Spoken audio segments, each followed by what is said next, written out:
ನಮಸ್ತೆ. ನಾನಿವತ್ತು ಬೆಳಗಿನ ತಿಂಡಿಗೆ ಅವರೆಕಾಳು ಉಪ್ಪಿಟ್ಟು ಮತ್ತು ಮೆಣಸಿನಕಾಯಿನ ಬಜ್ಜಿ ಮಾಡಿದ್ದೆ. ಅದನ್ನೇ ನಿಮ್ಮ ಜೊತೆ ಶೇರ್ ಮಾಡ್ಕೊಳ್ತಾ ಇದ್ದೀನಿ. ಮೊದಲು ನಾನಿಲ್ಲಿ 2 ಕಪ್ ರವೆನ ಫ್ರೈ ಮಾಡ್ಕೊಳ್ತಾ ಇದ್ದೀನಿ. ಇದು ಚೆನ್ನಾಗಿ ಫ್ರೈ ಆದ ನಂತರ ಇಲ್ಲಿ ನಾನು ಎಣ್ಣೆ ಇಟ್ಕೊಂಡಿದ್ದೀನಿ.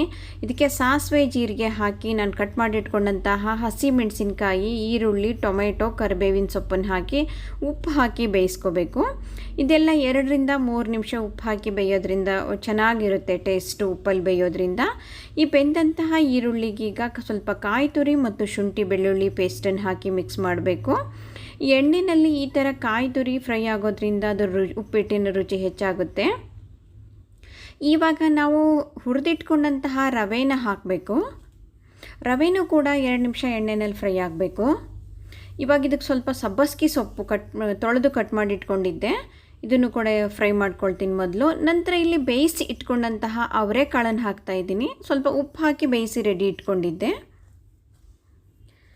ಇದು ಇನ್ನೊಂದು ಸರಿ ಎಲ್ಲ ಪದಾರ್ಥಗಳನ್ನು ಈಗ ಚೆನ್ನಾಗಿ 2-3 ಸಾರಿ ಮಿಕ್ಸ್ ಮಾಡ್ಕೋಬೇಕು.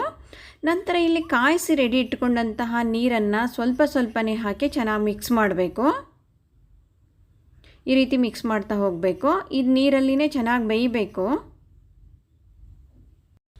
ಉಪ್ಪಿಟ್ಟು ಚೆನ್ನಾಗಿ ಬೇಯ್ತಾ ಇದೆ. ಇವಾಗ ಕಡಿಮೆ ಫ್ಲೇಮಲ್ಲಿ ಈ ರೀತಿ ಬೇಯಿಸ್ಕೋಬೇಕು. ಉಪ್ಪಿಟ್ಟು ಬೆಂದಿದೆ.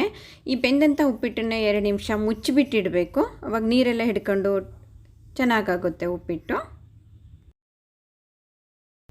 ಈ ಉಪ್ಪಿಟ್ಟು ರೆಡಿಯಾಗಿದೆ. ಇದಕ್ಕೆ ಕೊತ್ತಂಬರಿ ಸೊಪ್ಪಿನಿಂದ ನಾವು ಅಲಂಕಾರ ಮಾಡಿದರೆ ಅವರೆಕಾಳು ಮತ್ತು ಸಬ್ಬಸ್ಗೆ ಸೊಪ್ಪಿನ ಆರೋಗ್ಯಕರವಾದಂತಹ ಉಪ್ಪಿಟ್ಟು ರೆಡಿ ಆಯಿತು. ಇವಾಗ ಇದಕ್ಕೆ ಸೈಡ್ ಡಿಶ್ ಆಗಿ ನಾವು ಮೆಣಸಿನ್ಕಾಯಿನ ಬಜ್ಜಿ ಮಾಡ್ಕೊಳ್ಳೋಣ. ಇಲ್ಲ, ನಾನು ಮೆಣಸಿನ್ಕಾಯಿನ ತೊಳೆದು ಕಟ್ ಮಾಡಿ ಇಟ್ಕೊಂಡಿದ್ದೀನಿ.